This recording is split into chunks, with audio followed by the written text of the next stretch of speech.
Hello everyone, आप सभी का स्वागत है स्टडी डायनेमिक्स में। और आज के वीडियो में हम लोग जॉन रॉल्स का जो आपका जस्टिस थ्योरी है उसको देखने वाले हैं। And this topic is very much important. अगर आप एग्जाम के लिए प्रिपेयर कर रहे हो तो ये मोस्ट प्रोबेबल आपका टॉपिक है जहाँ से आपको एक क्वेश्चन पक्का मिलेगा। आइदर ये तो जनरली आपको लॉन्ग क्वेश्चन में ही क्वेश्चन बनता है कि जॉन रॉल्स का जो जस्टिस थ्योरी है या फिर उनका न्याय का जो सिद्धांत है उसके बारे में आप वर्णन कीजिए, या फिर आपको जस्टिस थ्योरी भी पूछा जाएगा कि न्याय के बारे में अगर पूछा जाता है सो न्याय के बारे में अगर आप लिखोगे, जस्टिस के बारे में लिखोगे तो ये इनसे ही आप स्टार्ट कर सकते हो क्वेश्चन को। वैसे भी आपको ये टॉपिक काफ़ी ज़्यादा इंपॉर्टेंट है। बाकी वीडियो अगर आप लोग को नहीं मिला है तो मैंने ऑलरेडी डाल रखा है, खासकर जो पॉलिटिकल थ्योरी है, इंट्रोडक्शन ऑफ पॉलिटिकल थ्योरी को लेके मैंने वीडियो डाल रखा है। पहला वाला टॉपिक जो है आपका वो क्वेश्चन को एनालाइज किया था, तो उससे आपको फेयर एनफ आइडिया लग जाएगा कि किस तरह से आपको कौन से क्वेश्चन करने हैं, कैसे क्वेश्चन आते हैं। सेकेंड वीडियो जो था आपका वो पॉलिटिकल थ्योरी से आपको रिलेटेड जो भी क्वेश्चन आ सकता है, एक तो क्वेश्चन लॉन्ग का क्वेश्चन भी आएगा, एक शॉर्ट में भी आएगा। सो वो काफ़ी कॉम्प्रिहेंसिव वीडियो था, उसको भी जाके आप देख सकते हो। और ये थर्ड वीडियो है। और अगेन चीज़ें यही है कि आप लोगों को वीडियो पसंद आता है तो वीडियो को लाइक करने में शर्माने की ज़रूरत नहीं है, आराम से आप लाइक कर सकते हो। और चैनल पर अगर नए हो तो चैनल को सब्सक्राइब कर सकते हो। एंड इसको जितना से जितना हो सके आप शेयर करो। खासकर बहुत सारे ऐसे स्टूडेंट हैं जिनको बहुत ज़्यादा इस पेपर में परेशानी आती है, उनको समझ में नहीं आता कैसे पढ़ना है और एग्ज़ाम जाके उनका ख़राब हो जाता है। सो अपने दोस्तों की भी मदद कर सकते हो आप।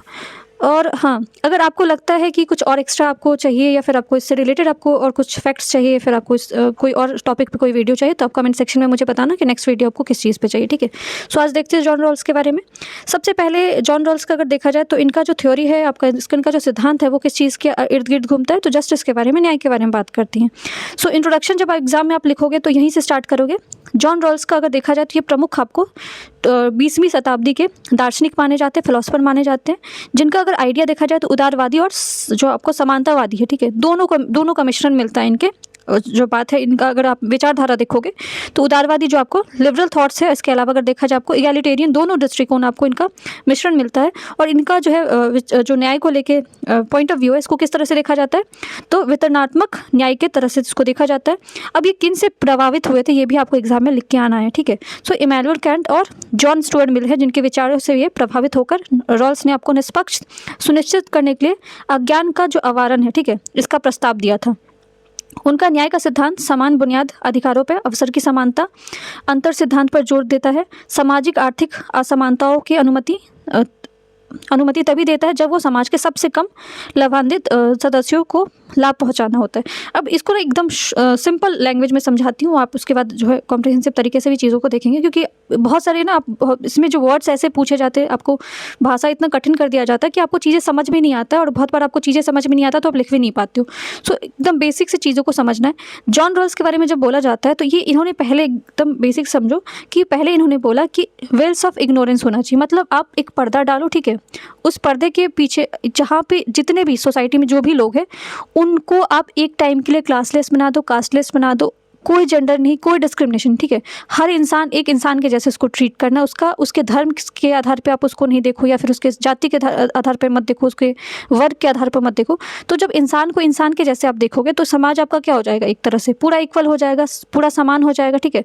सो इन्होंने बात किया पहला, अब इसी सिद्धांत से वेल ऑफ इग्नोरेंस जो है इनका, जो पर्दा के तहत उन्होंने क्या किया, आपको इग्नोरेंस की जो बात की, जिसके तहत जो उन्होंने बोला कि पूरे समाज को आप क्या कर दो, बराबर कर दो।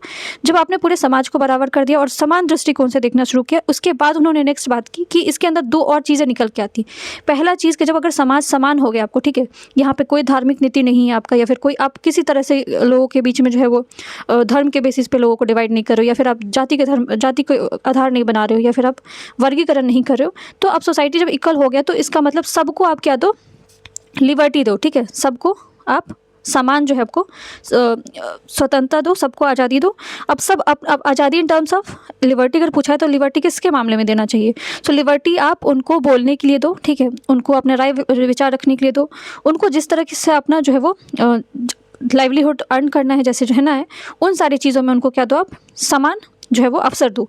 बट दूसरा थ्योरी उनका निकल के आता है जिसको हम लोग डिस्ट्रीब्यूटिव या वितरणात्मक जो है जस्टिस के बारे में, न्याय के बारे में देखते हैं, ठीक है।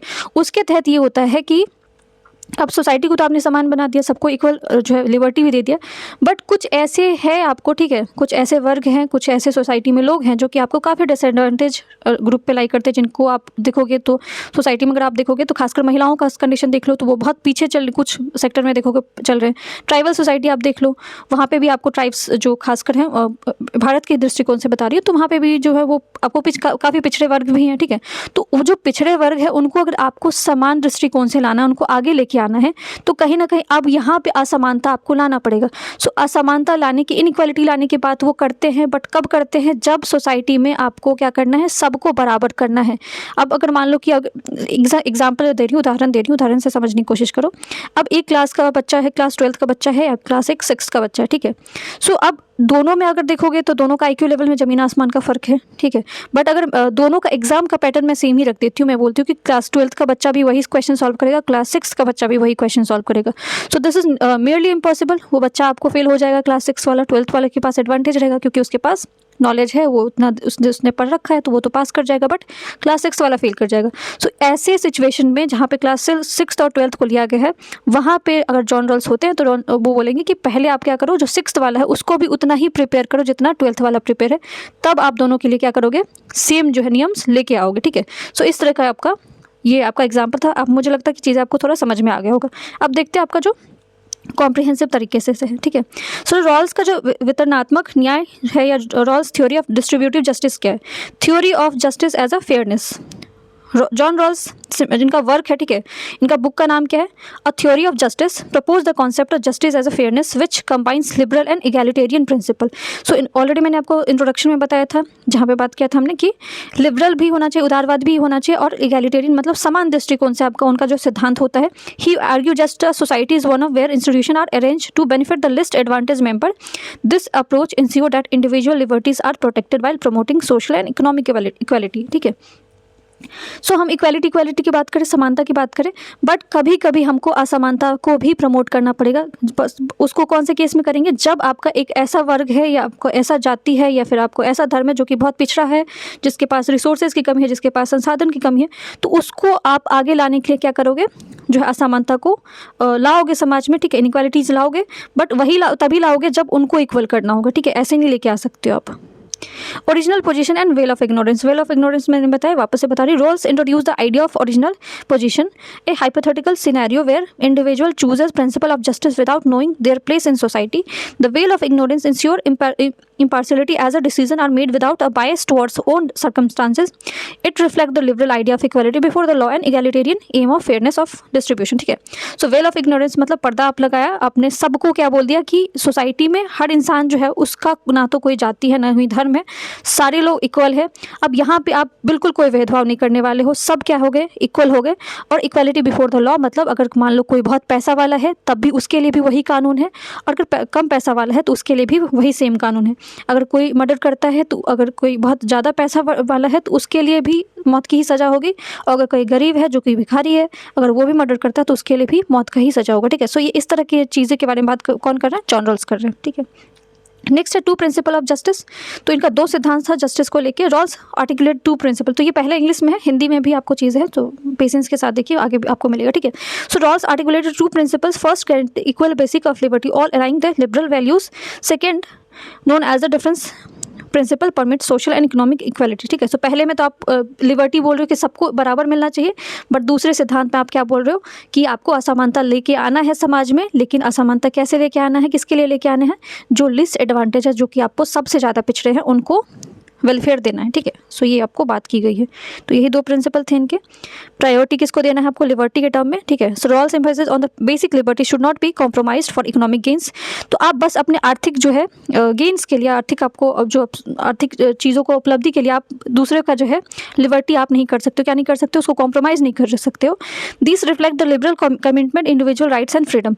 सो चाहे समाज में कैसा भी कोई, चाहे अगर आपको बहुत पैसे वाले कोई है, ठीक है, जो आपको बहुत ज़्यादा आपको मिलियंस में कमा रहा है, बिलियंस में कमा रहा है, तो उनके लिए भी अधिकार का या फिर उन आज़ादी का नियम वही होगा। जो भिखारी अगर रोड पे कोई भीख मांग रहा है तो उसके लिए भी राइट्स और अधिकार उतने ही बराबर होना चाहिए। He argued that the society must prioritize this liberty ensuring all individual have the freedom to pursue their own conception of good life. So उनको बेहतर ज़िंदगी अगर किसी को चाहिए तो वो उनका खुद का विचारधारा होना चाहिए, उनका खुद का एक आज़ादी होना चाहिए कि उनको किस तरह से अपने ज़िंदगी को बेहतर बनाना है। तो ये लिबर्टी आपको, ये जो आपको आज़ादी है वो सबको होना चाहिए, ठीक है। तो प्रायोरिटी ऑफ लिबर्टी सबके लिए बराबर है। बट सेकेंड जो होता है, सेकेंड है आपका fair equality of opportunity. So all advocate for the fair equality of opportunity where individuals have equal chance to attain the position of advantage. This principles require that the social and economic inequality do not hinder across the opportunity, ठीक है। तो सबको समान अवसर देने की भी बात की गई है। जॉन रॉल्स की जो आपको जस्टिस थ्योरी इसमें बात की गई है कि जो हमारा सोसाइटी में अगर आप देखोगे तो अगर आपने रिजर्वेशन वाला पॉलिसी देखा, ठीक है, सो ये इसी के तहत आएगा। अपॉर्चुनिटी जो आपको फेयर इक्वालिटी ऑफ अपॉर्चुनिटी के तहत ही रिजर्वेशन दिया जाता है। तो रिजर्वेशन देने के पीछे भी आपका यही जो है नोशन है कि सोसाइटी में जो डिसएडवांटेज ग्रुप है, जो ऐसे जो है जिनको आपको बहुत ऐतिहासिक समय से उनके साथ जो है वो इनइक्वालिटी, असमानता किया गया, तो उनको समानता देने के लिए जो है रिजर्वेशन जैसी पॉलिसी चाहे महिलाओं को दी जा रही है, चाहे आपको ST SC को दी जा रही है। नेक्स्ट है आपको redistributive mechanism. To achieve the redistributive justice, Rawls supported the redistributive mechanism like progressive taxation, social welfare programmes. These tools aim to reduce the inequalities, provide safety nets for the disadvantage, reflecting the egalitarian goals and ensuring a fair distribution of resources. So redistributive जो है आपको, जिसको वितरणात्मक न्याय बोलते हैं, इसके अंदर क्या होता है आपको कि बात की गई है कि प्रोग्रेसिव टैक्सेशन होना चाहिए, ठीक है। सोशल वेलफेयर प्रोग्राम के अंदर आपने सुना होगा जैसे कि फ्री आपको हर घर सूर्य मुफ्त बिजली योजना, या फिर आपको देखो जो प्रधानमंत्री आपको फूड प्रोग्राम्स निकाले जाते हैं जिसमें आपको फ्री जो है राशन देने की बात की जाती है। या फिर अगर आप देखोगे कि जैसे कि आपको मनरेगा जैसा प्रोग्राम चल रहा है जिसमें आपको 100 दिनों का जो है वो काम दिया जाता है किसी को, ठीक है। तो ये सब चीज़ें आपको सोशल वेलफेयर के अंदर आता है। टैक्सेशन में आप प्रोग्रेसिव टैक्सेशन की बात की गई है, ठीक है, कर लगाने की बात की गई, तो ये सारी चीज़ है। Critic and influence. So Rawls theory has been both influence and critics. तो इनका जो है थ्योरी अगर देखा जाए तो काफ़ी प्रभावशाली रहा है, और इसके अलावा इस पर क्रिटिक्स भी हैं, लोगों ने इसका आलोचना भी किया है। So critic argue that it's not adequately address the deep rooted inequalities. So इन्होंने बहुत ज़्यादा आपको डीप रूटेड इनइक्वालिटीज़ जो असमानता उसके बारे में नहीं बात किया, ऐसा कुछ बोला गया है, ठीक है। Justice is first virtue of social institution. So इनके हिसाब से, रॉल्स के हिसाब से, जो जस्टिस है वो पहला आपका सबसे जो है बेसिक चीज़ है। सोशल इंस्टीट्यूशन, सामाजिक आपको अगर संस्था बनाना है तो सबसे पहले आपको जस्टिस, न्याय के बारे में सोचना पड़ेगा। ये ऐसा कुछ इनका बोला गया है, ठीक है। निष्कर्ष यहाँ पे दिया गया है, वीडियो पॉज करके आप देख सकते हो ना। यहाँ पे हिंदी में देखते हैं क्योंकि इंग्लिश वालों के लिए ये था। अब यहाँ पे आप वहाँ से आप नोट्स भी बना सकते हो या फिर रिवाइज भी कर सकते हो। बार बार रिवाइज करोगे तभी चीज़ें याद रहेगी। एंड ये 100% श्योर है कि क्वेश्चन आपको आएगा। जब आएगा तो क्योंकि अगर आप पढ़ के जाओगे तो it will be benefit you only, नहीं जाओगे तो फिर आपका फिर वहाँ पे क्वेश्चन जब मिस होगा तो आपको लगेगा कि किसी ने सजेस्ट तो किया था इस क्वेश्चन के बारे में, ठीक है।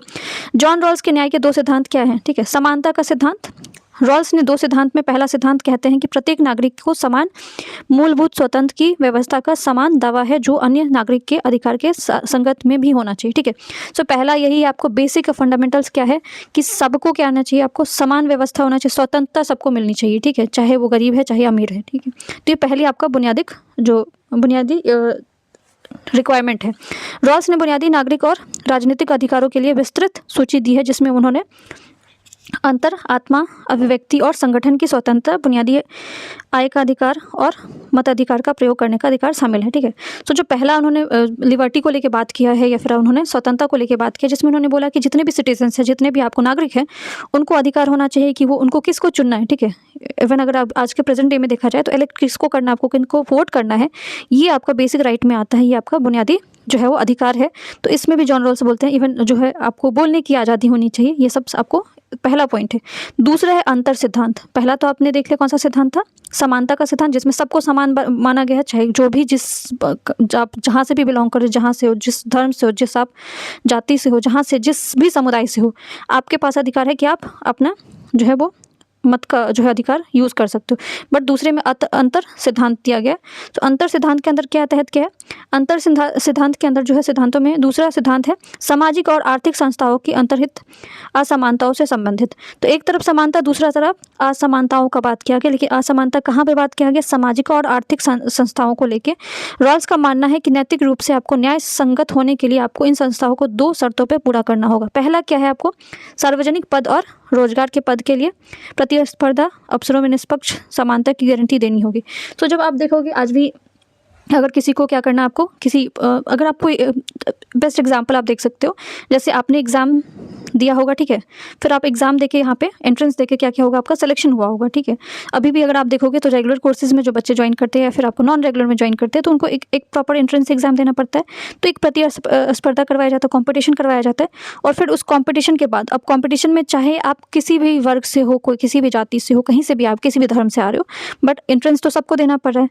सो ये आपको जो है ये क्या हो गया, सबके लिए बराबर हो गया। एंट्रेंस आपने दिया, उसके बाद ही आपको क्या मिलता है, ऑप्शन मिलता है। तो ऐसे ही जॉन रॉल्स बोलते हैं सबसे पहले उन्हें सार्वजनिक पद के लिए, जो आपका पब्लिक पोस्ट है उसके लिए, आपको रोजगार के लिए अगर चाहिए तो आपको प्रतिस्पर्धा कॉम्पिटिशन करना पड़ेगा और वो निष्पक्ष होना चाहिए, समानता की गारंटी देनी चाहिए, आपको होनी चाहिए, ठीक है। दूसरा कि आपको सामाजिक और आर्थिक असमानताओं को इस तरह से व्यवस्थित किया जाना होना चाहिए कि समाज में सबसे कम सुविधा व्यक्ति सबसे अधिक लाभप्रद हो, ठीक है। सो अगर आप सोशल या फिर आपको इकोनॉमिक असमानता, इनइक्वालिटीज़ लेके आ भी रहे हो, ठीक है, बहुत सारे आप देखोगे कि जो है रिजर्वेशन वाला, अगेन वही पॉइंट मैं बोल रही हूँ, रिजर्वेशन वाला पॉइंट अगर आप देखोगे या फिर सोसाइटी में आप देखोगे कि कुछ वर्ग हैं जिनको ज़्यादा आपको बेनिफिट दिया जाता है। तो क्यों दिया जाता है, ताकि उनको भी आपके बराबर लेके आया जा सके, ठीक है। ट्राइबल सोसाइटी को अगर रिजर्वेशन दिया जा रहा है या फिर आपको SC ST को रिजर्वेशन, वुमेंस को रिजर्वेशन दिया जा रहा है। अगर आप बेस्ट एग्जांपल मेट्रो का ले सकते हो, एक पूरा डब्बा जो है उनके लिए रहता है, ठीक है, रिजर्व रहता है। या बस में जाते हो तो आप उनके लिए भी महिलाओं के लिए सीट है, इस तरह से लिखा रहता है। या पिंक टिकट का आपने सुना होगा। सो इसके पीछे कॉन्सेप्ट क्या है, ये एग्जाम्पल वहाँ पर आप लिख सकते हो। तो इसके पीछे कॉन्सेप्ट यही है, क्योंकि महिलाओं के साथ असमानता पहले से हुआ है या फिर अभी भी अगर उनके लिए सेफ्टी सिक्योरिटी कंसर्न है, उनके लिए अगर देखा जाए तो ट्रैवलिंग में उनको काफ़ी प्रॉब्लम आता है या सेफ्टी नहीं है, तो उन सारी चीज़ों को देखते हुए जो ये असमानता लाया गया।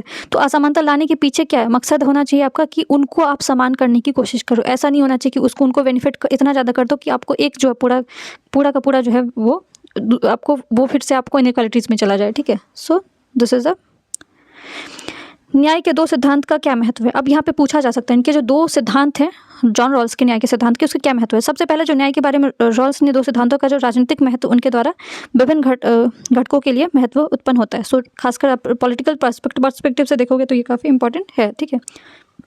इनमें दोनों सिद्धांत में पहला सिद्धांत जो है दूसरे सिद्धांत का पूर्ण जो है प्राथमिकता दी जाती है। कहने के लिए तात्पर्य है कि लोकतंत्र समाज में आपको नागरिक के समान मूलभूत स्वतंत्र का महत्व है, ठीक है।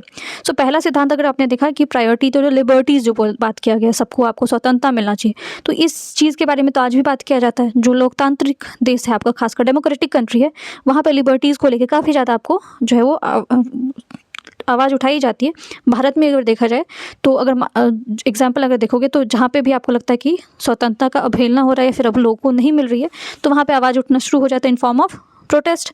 चाहे आपको लद्दाख वाला प्रोटेस्ट हुआ, चाहे आपको मणिपुर वाला होता है। तो ये सब सारी चीज़ें क्यों उभर के आ रही है, क्योंकि कहीं ना कहीं इनको लगता है कि उनको स्वतंत्रता नहीं मिल रही है। तो ये आपका मूलभूत है, तो ये सबको मिलना चाहिए, ये आपको पहला सिद्धांत था, ठीक है। और ये आपको कहीं ना कहीं लोगों को बार बार उनका जो अधिकार है उसको भी याद दिलाते हैं। दूसरा है कि प्रत्येक व्यक्ति को प्राप्त विभिन्न स्वतंत्रता का अधिकार उतना ही महत्वपूर्ण है जितना कि वो सार्वभौमिक और गैर भावपूर्ण है, ठीक है। तो यहाँ पे कोई डिस्क्रिमिनेशन नहीं है। अब स्वतंत्रता में ऐसा नहीं है कि आपको कुछ वर्ग को ही दिया जा रहा है या कुछ आपको जिसके पास पैसा है, जो बहुत सबसे ज़्यादा टैक्स दे रहा है, उसको ही स्वतंत्रता है। भारत में अगर गणतांत्रिक देश देखोगे और डेमोक्रेटिक कंट्री आप देख रहे हो, या ठीक है, तो वहाँ पे आप क्या चीज़ देख रहे हो, लोकतांत्रिक देश देख रहे हो, तो वहाँ पे आप क्या देख रहे हो कि वहाँ पे उन लोगों को सबको मिला हुआ है, चाहे आपको कहीं भी किसी भी वर्ग से बिलोंग करें। दूसरा सिद्धांत के अंतर्गत पहला दूसरा भाग से अधिक महत्वपूर्ण है। दूसरे शब्दों में सार्वजनिक संस्थाओं को नागरिक की दृष्टि से तब तक वैध नहीं मानी जाती है जब तक उसके हर कोई उचित रूप से समान अवसर का लाभों का जो आनंद लेने में अपेक्षा ना कर सके, ठीक है। अब जो जॉन रॉल्स का तर्क दिया गया, न्याय के 2 सिद्धांत निष्पक्ष होंगे क्योंकि ठीक वही सिद्धांत हैं जिन्होंने तर्कसंगत, स्वतंत्र, समान नागरिक, निष्पक्ष, चुनते हुए। ये आपको इस तरह से चीज़ों को देखना है। यहाँ पे अब जब पूरा क्वेश्चन आप लिख लोगे तो निष्कर्ष आपको लिखना पड़ेगा। सो न्याय के संबंध में रॉल्स के सिद्धांत को उस अवधारणा की तुलना में अधिक समर्थन है, स्वीकृति प्राप्त है, जिसमें वो समग्र कल्याण का खुशियाँ अधिकतम रहने की प्राथमिकता देते हैं, ठीक है। लेकिन लाभों के वितरण और विशिष्ट व्यक्तियों पर लगाए गए बोझ को अंतर को नज़रअंदाज किया जाता है, ठीक है। तो ये आप इसी तरह से निष्कर्ष लिख सकते हो। अब एक क्वेश्चन आपको हो सकता है कि ऐसे इंडिपेंडेंट क्वेश्चन आपको अलग से सवाल पूछ दिया जाए कि न्याय को क्या होता है, जस्टिस क्या होता है, ठीक है। एक तो जॉन रॉल्स का अगर जस्टिस थ्योरी पूछा गया, न्याय पूछा गया, लिबर्टीज स्वतंत्रता को लेकर पूछा गया, तब भी वही सारी चीज़ें लिखोगे जो मैंने आपको बताया है। बट अगर आपको अलग से सवाल आता है कि जस्टिस क्या है, ठीक है, व्हाट इज जस्टिस, या शॉर्ट में भी हो सकता है कि जस्टिस के बारे में पूछा जाए, रीडिस्ट्रीब्यूटिव जस्टिस क्या होता है, वितरणात्मक जस्टिस क्या होता है, न्याय क्या होता है, तब भी अगर आपको सवाल आता है तो न्याय के बारे में आपको पता होना चाहिए, ठीक है। सो न्याय एक मूलभूत अवधारणा है। ये सबसे पहले आपको बुनियादी राजनीतिक मूल्य है। संपूर्ण पश्चिमी राजनीतिक दर्शन न्याय की अवधारणा के इर्द गिर्द घूमता है। अब इसमें अगर न्याय के बारे में देखा जाए तो न्याय के बारे में जॉन रॉल्स ने ही नहीं बात किया, इसके अलावा जो आपको प्लेटो ने भी बात किया है, और इनका बुक कौन सा है, रिपब्लिक है, ठीक है, जिसमें उन्होंने शुरू की थी, जिसके बारे में उन्होंने बताया था, जिसका उपशीर्षक न्याय के विषय में ही है, ठीक है। इसका जो पूरा बुक है वो आपको न्याय के ऊपर इर्द गिर्द घूमता है। सो न्याय वो आधार है जिससे आपको राज्य टिका है। किसी भी स्टेट को आज भी अगर आप देखोगे तो बेसिक सी चीज़ है, चाहे आपको आज के समय में देख लो, कंटेम्प्रेरी टाइम में देख लो, एंशिएंट टाइम में देख लो, जब भी आपका न्याय व्यवस्था आपको सवाल के घेरे में आता है, जहाँ पे न्याय का आपको क्राइसिस होता है, प्रॉब्लम होता है, जहाँ पे जस्टिस आपको डिलीवर टाइम पे नहीं हो पाता है, वो समाज आपको वहाँ पे आप देखोगे कि प्रॉब्लम चलता ही रहता है और चीज़ें आपको स्टेबल नहीं मिलेगी, ठीक है। सो न्याय कहीं ना कहीं आपको पूरे राज्य को जो है टिकाने में या फिर उस चीज़ को आगे बढ़ाने में मदद करता है। सो न्याय इतनी महत्वपूर्ण अवधारणा क्यों है? न्याय के विचार के बिना समाज अस्तित्व संभव नहीं है। सो आप बिना न्याय के जो है उसका एग्जिस्टेंस सोसाइटी का नहीं देख सकते हो, क्योंकि अगर न्याय नहीं होगा तो फिर आप जैसे अफ्रीकन कंट्रीज़ में आप देखो, अफ्रीकन कॉन्टिनेंट में देखोगे, वहाँ के जो कंट्रीज़ है वहाँ पे आप देखोगे, चाहे आप सोमालिया के बारे में पढ़ा होगा आपने, युगांडा के बारे में पढ़ा होगा, तो वहाँ पे हमेशा क्राइसिस है, कुछ ना कुछ प्रॉब्लम होता है। इवन मिडिल ईस्ट कंट्री के बारे में आप देखोगे तो जस्टिस वहाँ पे इस तरह से दी जाती है कि सिचुएशन आपका कंट्रोल में नहीं रहता। बट जहाँ पे जस्टिस है, न्याय अगर टाइमली मिलता है, ठीक है, जहाँ पे न्याय व्यवस्था बना हुआ है, वहाँ पे आपको सारी चीज़ें सुचारू रूप से चलती है।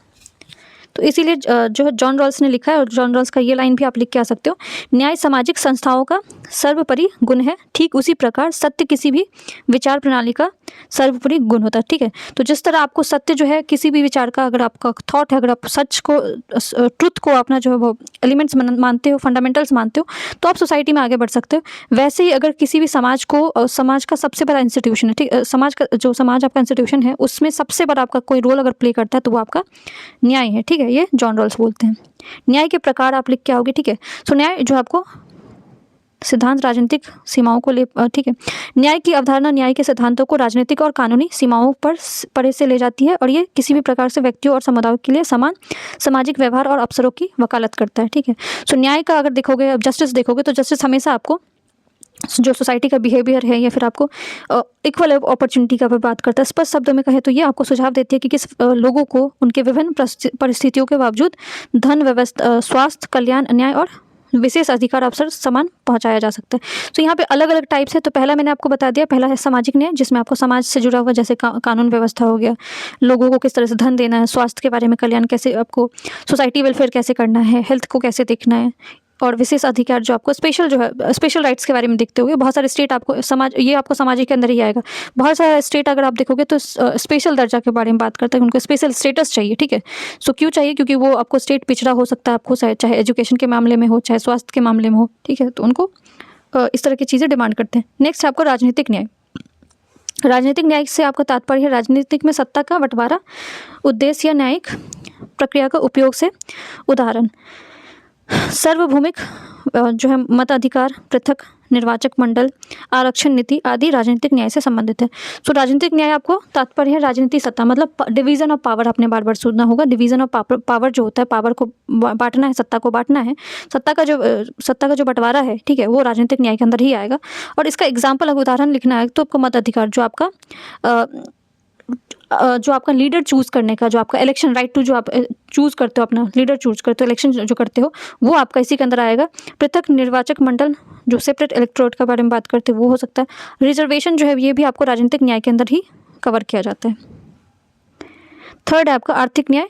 सो न्याय का सिद्धांत सभी व्यक्तियों के लिए समान आर्थिक अवसर प्राप्त और गरिमापूर्ण एवं अवसरपूर्ण जीवन जीने के लिए आधार स्थापित करने का लक्ष्य रखता है। यह मुख्य रूप से आपको राज्य की आर्थिक न्याय की नीतियों में आता है, ठीक है। तो आर्थिक न्याय के अंदर जो है आपको इसके अंदर बात किया जाता है कि हर इंसान को इक्वल अपॉर्चुनिटी मिलना चाहिए, चाहे आपको किसी भी जाति से है, किसी भी वर्ण से है, कि कहीं से भी आ रहा है, अगर समान, जैसे कि शिक्षा में आप देख लो, शिक्षा में सबको समान अवसर मिलना चाहिए। फिर काम करने का देख लो, तो आर्थिक न्याय के अंदर यही आएगा कि आपको सबको, चाहे आपको जितना भी इंसान है, अगर उसके पास, अगर मान लो कोई ऐसा धर्म से कोई आ रहा है या कोई ऐसा जाति से आ रहा है, अगर सबके पास आपको सेम डिग्री है, तो ऐसा नहीं है कि जो आपको, क्योंकि वो किसी उच्च वर्ग से बिलोंग करे, उच्च वर्ण से आ रहा है, तो उसको पहले आप नौकरी दे दोगे और जो निचले वाला है उसको बाद में दोगे, ऐसा कुछ नहीं होना चाहिए। और जो आपको आर्थिक न्याय के तहत यही रखा गया कि आपको आर्थिक रूप से भी, इवन जब आप कर लगाते हो, टैक्स लगाते हो, तो ऐसा तो नहीं देखते हो कि जो अगर मान लो कि बहुत ज़्यादा पैसा कमा रहा है उसको आप बहुत ज़्यादा टैक्स लगा दो, अब जो बहुत कम लगा रहा है उसको बहुत कम, ऐसा भी नहीं है। आपको भारत में अगर देखा जाए तो आपका प्रोग्रेसिव टैक्स है, जिसके तहत जो है सबके ऊपर बराबर टैक्सेशन लगा हुआ है, चाहे आपको किसान है, चाहे आपको जो है पैसे वाले लोग हैं। सो ये आर्थिक न्याय के अंदर आएगा। कानूनी न्याय के अंदर सरल शब्दों में देखा जाए तो यह स्थापित कानून के अनुसार कानूनी संस्थाओं द्वारा लागू किया जाता है। इसमें न्याय मूल रूप से रखने के लिए आपको न्याय संगत प्रतिक्रिया कानून द्वारा, तो जितने भी आपको न्याय व्यवस्था है, ठीक है, चाहे आपका लॉ सिस्टम जैसा भी है, चाहे आपको कोई भी कानून आता है, चाहे महिलाओं को लेकर कोई कानून आ रहा है, या फिर आपको किसी जाति को लेकर कोई कानून आ रहा है, तो और या फिर आपको किसी धर्म को लेकर कोई कानून आया है, तो उस कानून को उसी जो लॉज के तहत ही चीज़ों को देखा जाएगा। ऐसा नहीं है कि उसको अलग से आप चीज़ों को ट्रीट करने लगोगे। कोई अगर पैसा वाला जाता है तो अलग चीज़ें, आप बहुत बार आप सुनते होगे कि चीज़ों को रफा दफा कर दिया जाता है, बट अगर आपका न्याय व्यवस्था बहुत ज़्यादा स्ट्रांग है तो वो सारी चीज़ें आपको वहाँ पे पॉसिबल नहीं हो पाती है। वितरणात्मक न्याय, ठीक है, इसके बारे में जॉन रॉल्स ने बताया था। डिस्ट्रीब्यूटिव जस्टिस इसको बोलते हैं। ये वितरण के स्तर पर न्याय से संबंधित है। संसाधनों का राज्य द्वारा वितरण, सो जो आपका स्टेट है, ठीक है, आपका जो पावर, जो सबसे सेंट्रल पावर में, वो संसाधन रिसोर्सेज को इक्वली डिस्ट्रीब्यूट करेगा, और इक्वली भी नहीं करे, अनइक्वल करता भी है, तो उसको इस बेसिस पे करेगा। जो राज्य आपको काफ़ी ज़्यादा पिछड़ा है तो उसको थोड़ा रिसोर्सेज, उसको संसाधन ज़्यादा देगा, ताकि बाकी राज्यों के जो है वो बराबर में आ सके। इस प्रकार से न्याय को प्राप्त करने के लिए आपको विभिन्न विचारधाराओं का अलग अलग मत है। शास्त्रीय उदारवादी संसाधनों ने आवंटन ऑफ राज्य, जो आपके राज्य के न्यूनतम हस्तक्षेप का सुझाव देते हैं, ठीक है। तो जिसमें उदारवादी है, लिबरल्स है, वो बोलते हैं कि आपको राज्य का जो है, ठीक है, स्टेट का ज़्यादा इंटरवेंशन नहीं होना चाहिए। तो इस तरह के थॉट्स हैं आपको, ठीक है। यहाँ पे प्रयात्मक और वास्तविक न्याय के बारे में भी दिया, तो इतना आप डिटेल में नहीं जा सकते। 5 से 4 आपको लिखना है, ठीक है। रॉल्स का मैंने आपको ऑलरेडी बताया है डिटेल्स में, वापस से थोड़ा एक बार रिवाइज कर लेते हैं। रॉल्स का न्याय का सिद्धांत अगर देखा जाए तो रॉल्स का परिचय ऑलरेडी मैंने आपको बताया है, समकालीन का।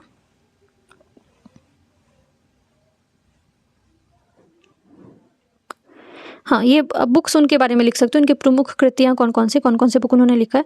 तो 1958 में उनका एक जो बुक है न्याय का निष्पक्ष के रूप में प्रकाशित हुआ था। 1971 में इनका न्याय का सिद्धांत प्रकाशित हुआ था। ये बुक सबके नाम आप लिख सकते हो वहाँ पे, और इसी में ऐसे बता सकते हो कि इस बुक में उन्होंने न्याय के बारे में बात किया, ठीक है। तो 1993 में उनका पॉलिटिकल लिबरलिज्म प्रकाशित हुआ था। 1999 में इनका the laws of the peoples, ये बुक पब्लिश हुआ था। अब इनका हो सकता है कि ऑब्जेक्टिव क्या था, उद्देश्य क्या था, ये पूछा जा सकता है आपको सवाल। अगर नहीं भी पूछा जाता तो एक सब हेडिंग डाल के वहाँ पे आप ये चीज़ें लिख सकते हो।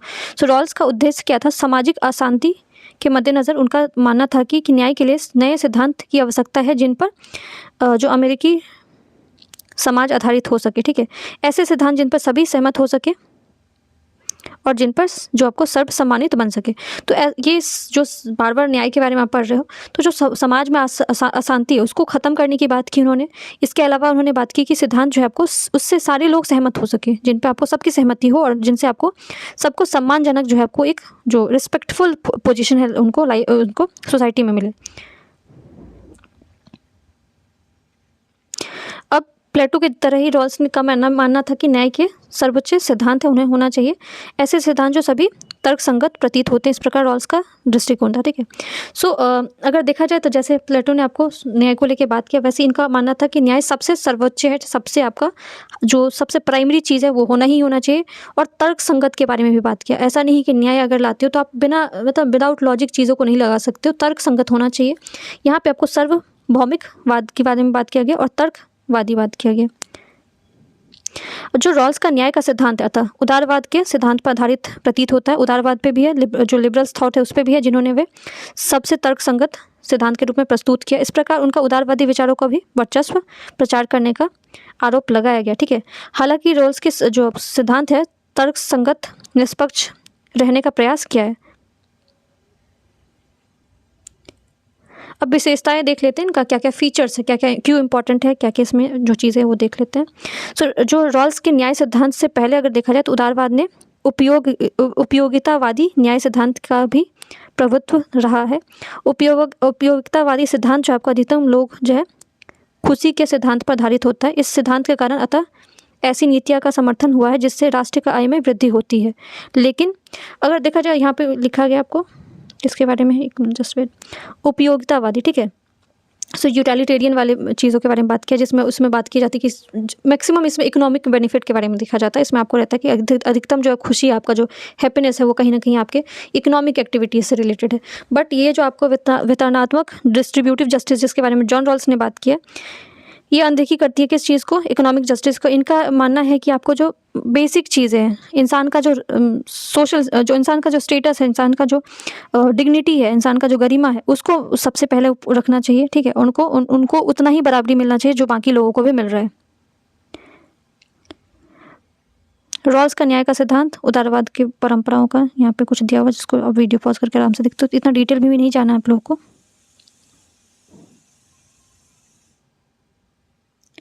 ये एक्स्ट्रा चीज़ें हैं अगर आप इन सारी चीज़ों के बारे में देखना चाहते हो, बट मैंने बेसिक आपको बता दिया। आपको दोनों जस्टिस क्या है या फिर उसके उद्देश्य क्या हैं, उनके बुक्स के नाम आप एक दो याद रखना। अगर आपको लगता है कि नेक्स्ट वीडियो किस चीज़ पे लाना चाहिए जिसमें आपको प्रॉब्लम आ रहा है, तो आप प्लीज़ कमेंट सेक्शन में लिखना। वीडियो पसंद आए तो वीडियो को लाइक करना। Thank you so much.